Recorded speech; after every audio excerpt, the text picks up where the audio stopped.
Welcome to Jobs and Pods, the only podcast that lets real employers talk about their jobs and tell you what it's like to work there. I'm your host, Chris Russell. This Jobcast will feature the role of Sustainability Coordinator with Sodexo, the leading provider of integrated food and facilities management services in the U.S., Canada, and Mexico. Every day, Sodexo serves 10 million customers in 6,000 locations. Their dedication to excellent service, corporate citizenship, and fighting hunger all come from one goal: to make every day a better day. The sustainability role we will be discussing today is all about helping facilities such as universities to measure and lower their carbon footprint.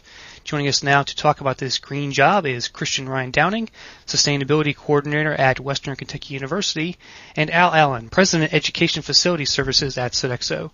Christian and Al, welcome to Jobs and Pods. Thank you. So Al, let's start with you. I think people might be surprised to know that Sodexo is more than just a food service company, which you're known for. How big is the facilities portion of the business, and talk about the sustainability aspect of that as well? Yeah, thank you, Chris.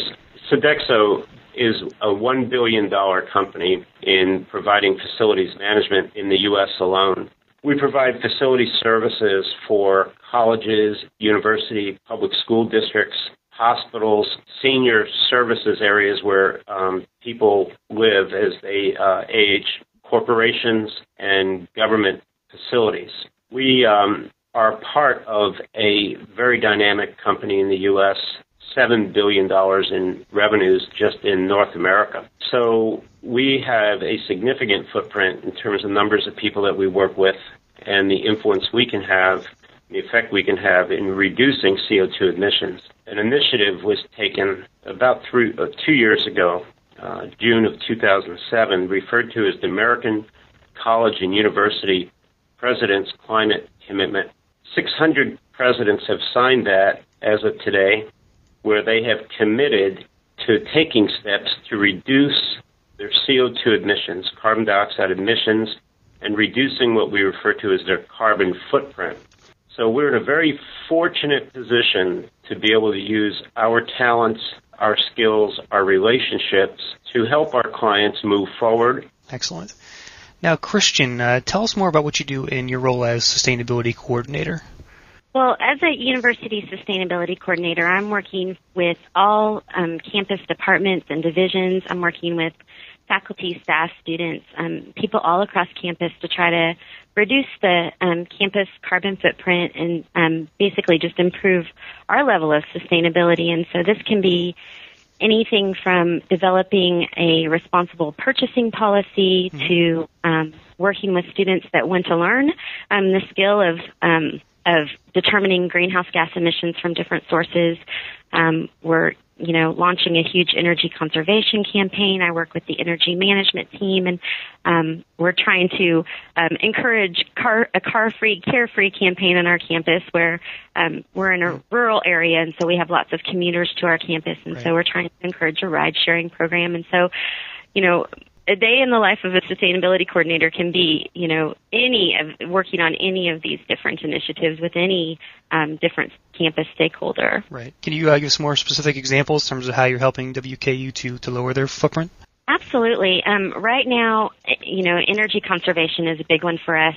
Kentucky is one of the more energy-intensive states, and of course, we produce a lot of coal here in Kentucky, and so we have students that come from the counties where we purchase the very coal that we use on our campus to heat buildings, and so it's a topic that's really near and dear to our students' hearts.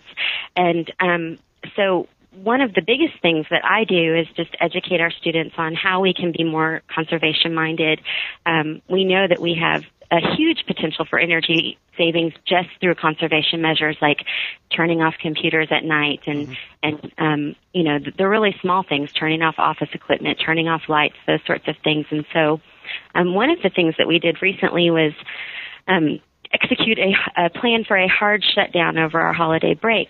Now, usually we'll leave the campus for, a few weeks over the winter break or a week over the spring break, and we don't really pay a lot of attention to shutting things down for that period. And so we just did a lot of work to educate and publicize the effort, and reminded people that, it was up to them to clean out their refrigerators and unplug them and turn off their computers for the duration of the break. And we actually made it a goal. Could we save 1 million kilowatt hours over the winter break this year?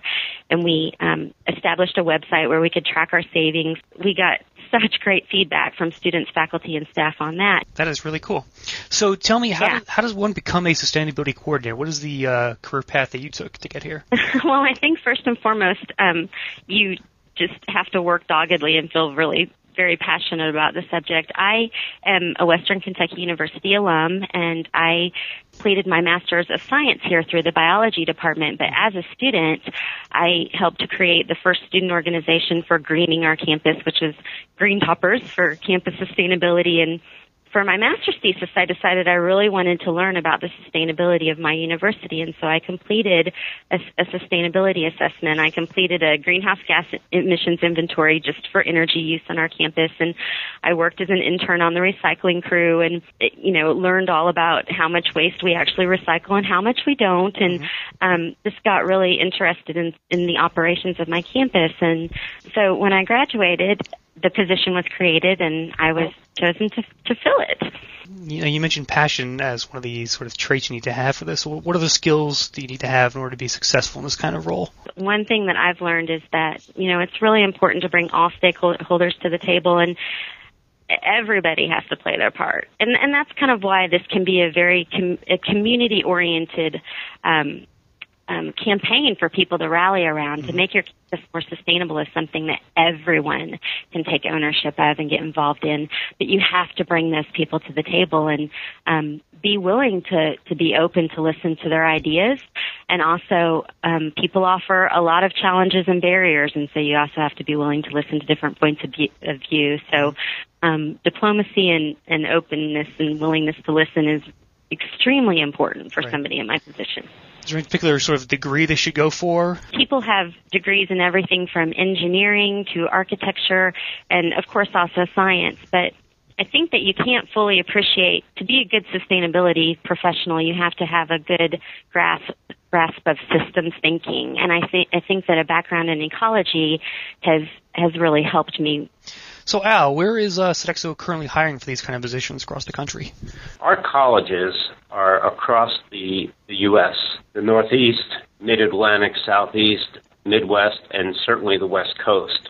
All those college presidents, universities, school districts are all going to need sustainability coordinators.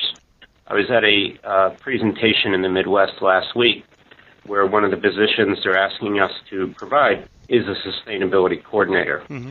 So the field will be wide open. It'll be a wonderful way for somebody to make a contribution. I would like to add a little bit to what Christian said in terms of the skills that someone must possess. Sure. One is comfort and understanding of the importance of measurement, and then the ability to communicate, not just what is measured, but why it's important to us.